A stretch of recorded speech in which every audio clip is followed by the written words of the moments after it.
think of it like a typical chamber of commerce. Every town has a chamber of commerce. They may have a lease space. They may have some members who are on the board. And typically a chamber of commerce is going to host events.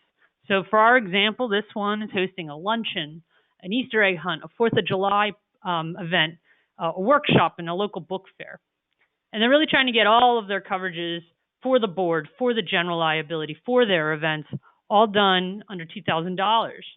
So what we would offer were we to review this risk, we'd give a general liability, we'd add on the higher non-owned auto, we would give them blanket additional insured coverage, maybe some business personal property, and that blanket special events. And in this instance, maybe they're selling liquor, so we'll add on the commercial liquor and the D&O. So this is the kind of quote that you would receive from us. It's the second page. And so you're going to see in this first top portion, the property we're covering. And so there's all the little additional property coverage grants there. And then you're going to see the liability coverage, which will address the different parts that I just talked about. So you can see broken out higher non-owned auto, blanket coverage, the blanket liquor coverage, the additional insured, and then that premises coverage for the chamber itself.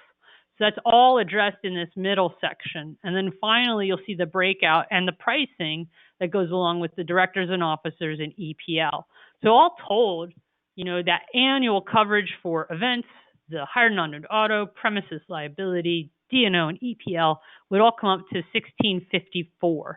And that's with the full options for defense outside, really the Cadillac of coverage in that instance.